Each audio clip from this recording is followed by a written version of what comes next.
PBR पाठशाला के छात्र छात्राओं को शुभोदय। आज हम इस कक्षा में वाक्य कैसे लिखना है इसके बारे में हम पढ़ेंगे। अब तक हम क्रिया की परिभाषा पढ़ चुके हैं और क्रिया में कितने प्रकार के हैं? दो प्रकार के हैं। एक है सकर्मक क्रिया, दूसरा है अकर्मक क्रिया। परिभाषा हम पढ़ चुके हैं। अब देखिए, यह आकारांत धातु क्रियाएं हैं और इन धातु क्रियाओं को आकारांत दीर्घ जोड़ने से हमें सामान्य भूतकाल में वाक्य कैसे लिखना है इसके बारे में हम पढ़ेंगे। देखिए, पहला संज्ञा लीजिए, कोई एक संज्ञा लीजिए। सरला सरला एक संज्ञा। सरला అనేటువంటి పదము ఒక నామవాచకము।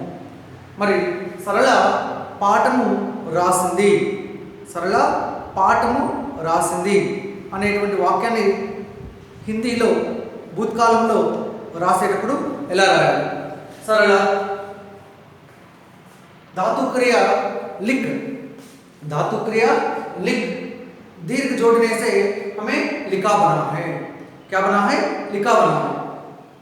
देखिए, लिखा पहले हमें जानना चाहिए कि लिखा అనేటువంటి క్రియ సకర్మక క్రియ ఆర్ అకర్మక క్రియ।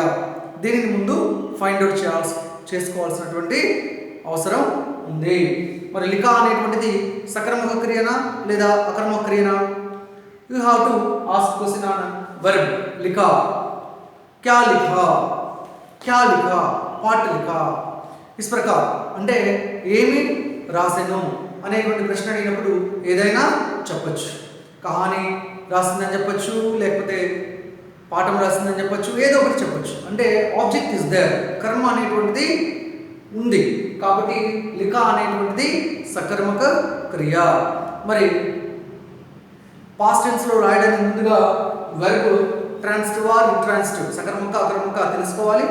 సకర్మక తెలిసిన తర్వాత సకర్మక అయితే ఏం చేయాల్సి ఉంటుంది? సకర్మక క్రియ కనుక అయి ఉంటే కర్తతో పాటు నే రాయాల్సి ఉంటుంది, కర్తతో పాటు నే రాయాల్సి ఉంటుంది।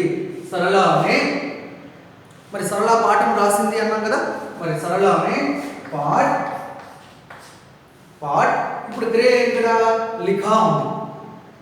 మరి లిఖాని యాజిటీస్గా రాయడానికి ముందుగా ఆబ్జెక్ట్ అనేటువంటిది పార్ట్ అనేటువంటిది పుంలింగ స్త్రీలింగ అనేటువంటిది చూసుకొని క్రియను మనం రాయాల్సి ఉంటుంది। మరి లిఖా అనే వర్బ్ ఇక్కడ రాయడానికి ముందుగా పార్ట్ చూడండి, ఆబ్జెక్ట్ అకారాంత బదల్ పుంలింగ पुंलिंग शब्द। మరి पाठ అనేటువంటి पुंलिंग शब्द కాబట్టి यहाँ आपको लिखा लिखना चाहिए। సరళ ఉన్నా కూడా ఇక్కడ మన క్రియ లిఖా అని ఎందుకు రాయడం జరిగింది? సరళ తెలిసిందే కదా, పుంలింగ స్త్రీలింగ। సరళ అనేటువంటిది స్త్రీలింగ అయినా కూడా క్రియ మనం ఏం రాసాము? లిఖా రాసాము। కారణం ఏమిటి అంటే कर्म యొక్క లింగ వచన के अनुसार क्रिया बदलती है। ఇది మీరు గుర్తుపెట్టుకోవాలి।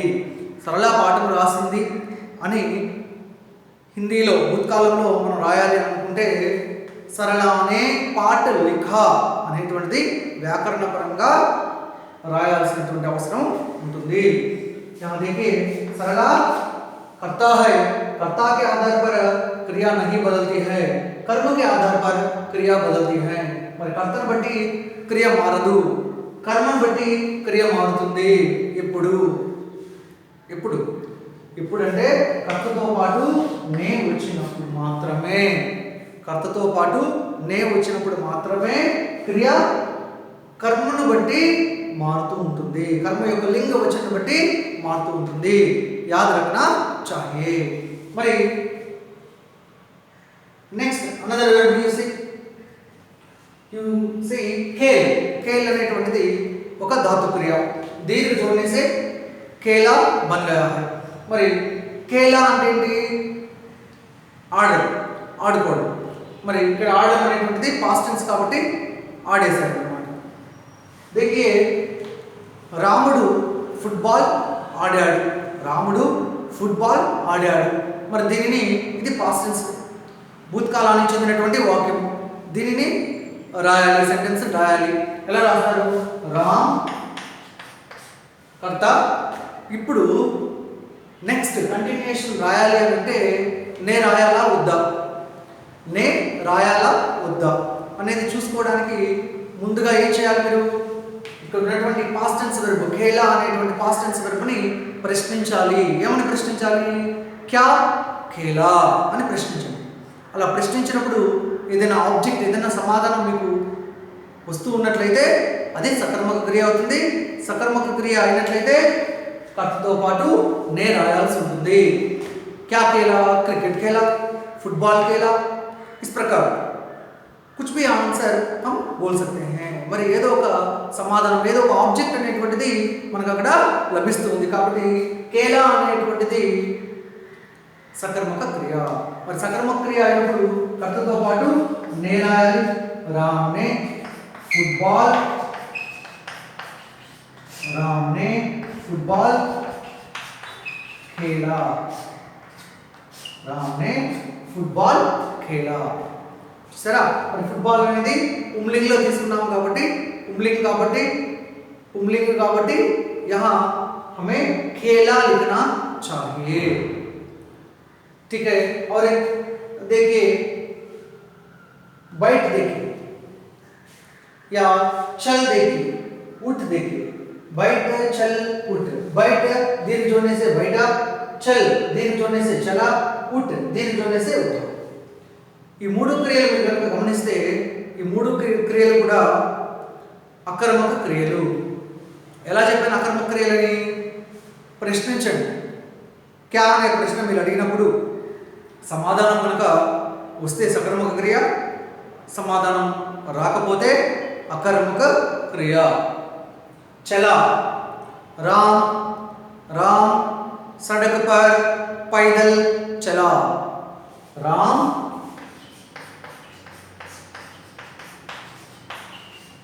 सड़क पर पैदल चला. రాముడు Sadak per, Sadak means road, road పైన పైదల్ చలా అంటే పాదాలతో నడిచాడు. మరి ఇక్కడ ఇది పాస్ట్ టెన్స్ వాక్యం. నడిచాడు అయిపోయింది, పాస్ట్ టెన్స్ లో చెప్పాను. చలా అనేది పాస్ట్ టెన్స్ వెర్బ్. మరి ఇక్కడ నే కనిపిస్తుందా? కనిపించదు. ఎందుకంటే నే రాయలేదు? ఎందుకంటే చలా అనేటువంటిది అకర్మక క్రియ. ఎలా చెప్పాను అకర్మక క్రియ అని? క్యా చలా, క్యా చలా. Are very any answer? I asked you క్యా చలా. क्या पढ़ा? पाठ पढ़ा. क्या लिखा? पाठ लिखा. अब क्या चला? You can't get any answer. ఏమిటి వెళ్ళడం అనేటువంటిది ఆన్సర్ అక్కడ ఉండదు. మరి ఆన్సర్ రాలేదు కాబట్టి చలా ఏమైంది? అకర్మక క్రియ అయింది. అకర్మక క్రియ అయితే ఏం చేయాల్సి ఉంటుంది? పాస్ట్ టెన్స్లో రాసేటప్పుడు అకర్మక క్రియ కనుక అయితే కర్తతో పాటు నే రాయకూడదు. अगर क्रिया अकर्मक क्रिया होने पर कर्ता के साथ ने का प्रयोग नहीं करना चाहिए. यहाँ देखिए राम सड़क पर पैदल चला. Okay right. नेक्स्ट देखिए बैठ, बैठा. क्या बैठा? वह भी अकर्मक क्रिया है. राम कुर्सी पर बैठा. राम कुर्सी पर बैठा. यहाँ भी ने का प्रयोग नहीं हुआ. क्यों? क्योंकि क्रिया जो बैठा अकर्मक क्रिया है. ఇది అకర్మక క్రియ అయినందువలన రామ్తో పాటు నే అనేటువంటిది ఉపయోగించలేదు. మీరు గుర్తుపెట్టుకోవాలి, సకర్మక క్రియ అకర్మక క్రియ వీటిల్ని జాగ్రత్తగా గమనించుకోవాలి. పాస్ట్ టెన్స్లో ఏ వాక్యమైనా సరే మీరు రాయాలనుకున్నప్పుడు, సామాన్య భూతకాల్లో రాయాలనుకున్నప్పుడు కర్తతో పాటు నే వాడాలా వద్దా అనేటువంటి విషయాన్ని మీరు తెలుసుకోవాలంటే ముందు క్రియను ప్రశ్నించాలి. అది సకర్మక క్రియ ఆర్ అకర్మక క్రియ, transitive verb or intransitive verb. If transitive verb సకర్మక క్రియ అయితే కర్తతో పాటు నే రాయాలి. ఇఫ్ ఇంట్రాన్సిటివ్ వెర్బ్ అకర్మక క్రియ అయితే కర్తతో పాటు నే రాయకూడదు. Okay right. దేఖ్, దేఖా. క్యా దేఖా? సినిమా దేఖా. ఓకే సో అంటే ఇక్కడ దేకా అనేటువంటి క్రియ పైన క్యా దేకా అని ప్రశ్నించినప్పుడు వెంటనే ఒక ఆబ్జెక్ట్, ఒక సమాధానం మనకు లభిస్తూ ఉంది. మరి అటువంటి సమాధానం లభిస్తుంది కాబట్టి దేకా అనే క్రియ సకర్మక క్రియ. మరి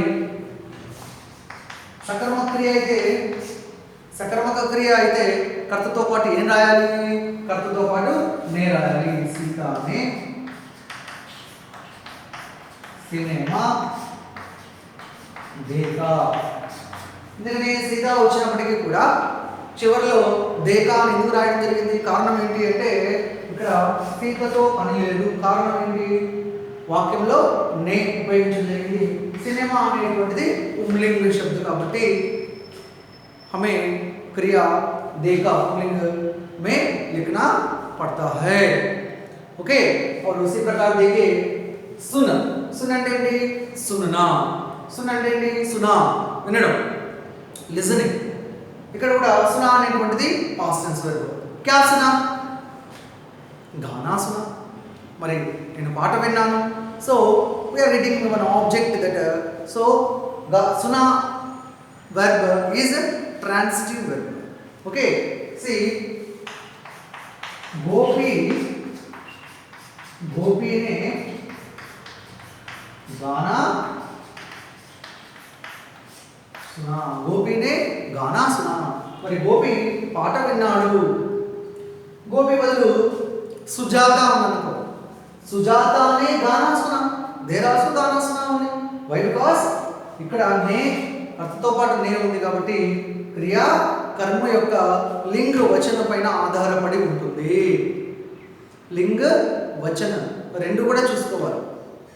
రెండు చూసుకొని రాయాల్సి ఉంది. ఫర్ ఎగ్జాంపుల్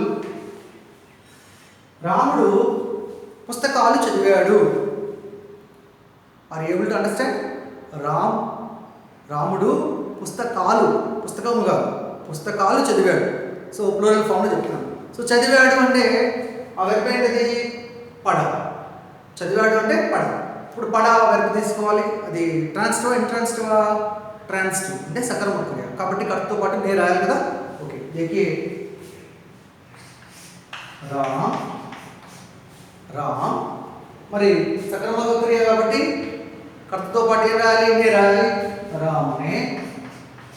రామ్నే పుస్తకాలు చదివాడు. పుస్తకాలు చదివాడు అన్నప్పుడు బహువచనం ఏంటి? పుస్తక్ అంటే ఏకవచనం కదా. మరి బహువచనం ఏంటి? బహువచనం పుస్తకే. పుస్తకే రామ్నే పుస్తకే. రైట్. ఇప్పుడు నెక్స్ట్ వెర్బ్ రాయాలి. చదివాడు రాయాలి. మరి మనకు ఉన్నటువంటిది చదివాడు, మనకు తెలిసినటువంటి వెర్బ్ పడ. ఇప్పుడు ఏం రాస్తారు? సో రామ్తో పని లేదు. ఇప్పుడు ఆబ్జెక్ట్ చూడాలి. ఆబ్జెక్ట్ పుంలింగ్ అయితే పుంలింగ్ ఏకవచనం అయితే పడా రాయాలి. పుంలింగ్ బహువచనం అయితే పడే రాయాలి. Okay, object. అదే స్త్రీలింగ ఏకవచనం అయితే పడి రాయాలి. స్త్రీలింగ బహువచనం అయితే పడి అనుస్వార్ రాయాలి. మరి ఇప్పుడు యు నో దట్ పుస్తక్ बहुवचन पुस्तकें. Already I said in the previous classes to you, ఏ వచనం అయితే బహువచనంలో ఏకారాంత అనుస్వారుగా మారుతూ ఉంటుందో ఆ పదాలన్నీ కూడా స్త్రీలింగ పదాలని నేను చెప్పున్నాను. మరి చూడండి, ఇక్కడ పుస్తకే అనుస్వార్ స్త్రీలింగంలో ఏకవచనం బహువచనం. స్త్రీలింగంలో ఇది బహువచనంగా ఉంది. మరి మామూలుగా స్త్రీలింగం కనుక అయితే ఏం రాస్తాము? పడి రాస్తాము, వదిలేస్తాం. ఓకే, స్త్రీలింగ ఏకవచనం అయితే ఏం చేస్తాము? ఓన్లీ పడి అని రాసి వదిలేస్తాం. కానీ ఇక్కడ ఏంటి? బహువచనం కాబట్టి పుస్తకాలు కాబట్టి పడి అనుస్వార్. ఓకే, ఇప్పుడు సీత రచనలు రాసింది. సీత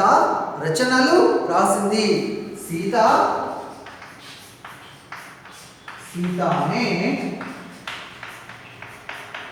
रचनाएं लिखी. ఎందుకు అక్కడ సీతానే రచనాయే లిఖి అని అనుస్వారం పెట్టడం జరిగింది? రచన అనే పదము స్త్రీలింగ పదం. ఎలా చెప్పగలిగాము? వచనం రచన, రచనాయే, छात्रा, छात्राएं, इस प्रकार. మరి అదే విధంగా రచనాయే స్త్రీలింగ పదం. మరి రచన ఏకవచనం, రచనాయే బహువచనం, స్త్రీలింగ బహువచనం కాబట్టి लिखी अनुस्वार. छात्र छात्राएं ध्यान दीजिए. సామాన్య భూతకాలంలో వాక్యం రాయాలి అని అంటే మొదటగా కర్తతో పాటు నే రాయాలా వద్దా అనేటువంటి విషయాన్ని తెలుసుకోవడానికి క్రియను ప్రశ్నించాలి. క్యా, కిసే, ఇటువంటి ప్రశ్నలు తీసుకొని ప్రశ్నించాలి. ప్రశ్నించినప్పుడు మీకు సమాధానం కనుక వస్తే ఆ క్రియ సకర్మక క్రియ, సమాధానం రాకపోతే అకర్మక క్రియ.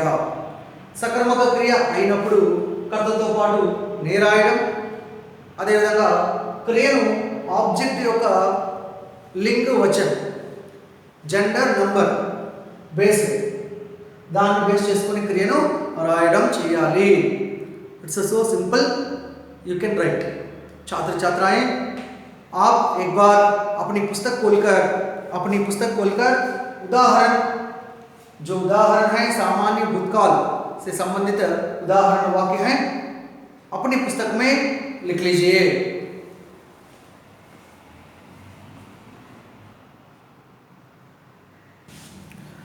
छात्र छात्राएं अब तक మరి ఇప్పటి వరకు మనము సంజ్ఞ, ఒక సంజ్ఞను తీసుకున్నాము, ఒక పేరుని తీసుకున్నాము, వాక్యం రాసాము. వాట్ అబౌట్ సర్వనామ్, వాట్ అబౌట్ ప్రణవం? యు నో ప్రణవం. మరి సర్వనామం మీకు తెలుసు కదా, ఏంటి? మై, హమ్, ఇటువంటి సర్వనామాలు ఉంటాయి కదా. మరి అటువంటి సర్వనామాలతో వాక్యాలను మనము ఏ విధంగా రాస్తాము? In simple past tense. देखिए మై, మై लीजिए, మై తీసుకున్నాం కదా, right. So see the first word పడా వర్బ్ కదా. మరి ఆల్రెడీ సెడ్ అది సంజ్ఞ కావచ్చు, సర్వనామం కావచ్చు. పాస్ట్ టెన్స్ లో రాసేటప్పుడు క్రియను మాత్రం మీరు ప్రశ్నించుకోవాలి. అది సకర్మక అకర్మక అని ప్రశ్నించుకోవాలి. మరి ఇది సకర్మక అవుతుంది కదా. సో ఓకే, సకర్మక అయితే ఏం రాయాలి? కర్తతో పాటు నే రాయాలి. సర్వనామంతో పాటు రాసేటప్పుడు ఇలా ఒకే శిరోరేఖ పైన రాయాల్సి ఉంటుంది. మైనే కలిపి రాయాల్సి ఉంటుంది. సంజ్ఞతో రాసేటప్పుడు మరి ప్రీవియస్ సెంటెన్సెస్ మనం రాసాము సంజ్ఞతో రాసేటప్పుడు కాస్తంత దూరంగా రాయాలి. అంటే ఎలా? రామ్, నేలా దూరంగా రాయాల్సి ఉంటుంది. సర్వనామంతో రాసేటప్పుడు కలిపి రాయాల్సి ఉంటుంది. మైనే పాఠ్ पढ़ा, मैंने पाठ पढ़ा. मैंने पुस्तक पढ़ी. मैंने पुस्तक पढ़ी. మరి పుస్తక స్త్రీలింగ శబ్దం కదా, స్త్రీలింగ శబ్దం కాబట్టి పడి రాయాలి. మరి లిఖా చూడండి, मैंने पाठ लिखा, मैंने गृह कार्य लिखा. ओके, मैंने పుస్తక్ లిఖి, పుస్తక స్త్రీలింగం. అంటే మైతో రాసేటప్పుడు మీకు ఉదాహరణకు చెప్తున్నాను. మైనే ఫుట్బాల్ खेला, మై కుర్సీ పర్ బైఠా. क्या है? మై कुर्सी पर बैठा. देखिए ने का प्रयोग नहीं हुआ है, बैठा अकर्मक क्रिया है. उसी प्रकार मैं सड़क पर चला, मैं सड़क पर चला, ने का प्रयोग नहीं हुआ है, अकर्मक क्रिया. और मैंने सिनेमा देखा, और मैं नींद से उठा. राइट. नेक्स्ट सुना. ओके, मैंने सुना सकर्मक क्रिया ना. मैंने कहानी सुनी. मैंने कहानी सुनी. कहानी क्या है? स्त्रीलिंग शब्द है, इसलिए सुनी लिखना चाहिए. अगर कहानियां है तो सुनी अनुस्वार लिखना चाहिए. छात्र छात्राएं సంజ్ఞతో రాసేటప్పుడైనా సర్వనామంతో రాసేటప్పుడైనా సామాన్య భూతకాలం సింపుల్ పాస్ట్లో రాసేటప్పుడు క్రియను మనము ఐడెంటిఫై చేసుకోవాలి, సకర్మక అకర్మక ఐడెంటిఫై చేసుకోవాలి. ఐడెంటిఫై చేసుకున్న తర్వాత కర్తతో పాటు నే ఉపయోగించాలా వద్దా అనేటువంటిది చూసుకొని సకర్మ క్రియ అయినప్పుడు కర్తతో పాటు నే ఉపయోగించాలి. ఉపయోగించిన తర్వాత క్రియను కర్మ యొక్క లింగ వచన అనుసరణ ప్రకారం మార్చాల్సి ఉంటుంది. ఇది మై తీసుకున్నాను. హమ్ తీసుకోవచ్చు. हमने पाठ पढ़ा, हमने पुस्तक पढ़ी, हमने पाठ लिखा, हमने पुस्तक लिखी, हमने फुटबॉल खेला. इस प्रकार हमने गृह कार्य किया, हमने गीत सुना. गीत also पुल्लिंग शब्द. हमने गीत सुना, हमने कहानी सुनी. ओके, हम पैदल चले అంటే ఇక్కడ మీరు ఏదైతే అకర్మక క్రియ అయినప్పుడు కర్తతో పాటు నే ఉపయోగించకుండా ఉంటాము. క్రియ కర్తను బట్టి మారుతూ ఉంటుంది. ఓకే, హమ్ పైదల్ చలే అనాలి. హమ్ పైదల్ చలా, హమ్ పైదల్ చలే. ఎందుకని హమ్ పైదల్ చలే. గుర్తుపెట్టుకోండి, నే రానప్పుడు మనం రాసేటువంటి క్రియ కర్తను బట్టి ఆధారపడి ఉంటుంది. అర్థమైందా? అదే ఇక్కడ మై ఉంటే ఏ విధంగా మారుతుంది? మై పైదల్ చలా అని అనాలి. మై పైదల్ చలా నేను. అదే హమ్ కాబట్టి ప్లూరల్ ఫామ్లో హమ్ పైదల్ చలే. సో ध्यान दीजिए, याद रखिए, संज्ञा हो या सर्वनाम, మరి సంజ్ఞతో కావచ్చు సర్వనామంతో కావచ్చు సింపుల్ పాస్ట్లో రాసేటప్పుడు కర్తను తర్వాత కర్మ క్రియ వాక్యాలు 3 ఉంటాయి. క్రియను ఐడెంటిఫై చేసుకొని అది సకర్మకైతే నే వాడడం, నే రాసిన తర్వాత క్రియ కర్మలింగ వచ్చిన అంశం ప్రకారం మార్చడం అనేది గుర్తుంచుకోవాలి. आप भी संज्ञा के साथ संज्ञा से संबंधित 10 वाक्य, सर्वनाम से संबंधित 10 वाक्य अपनी पुस्तक में लिखिए.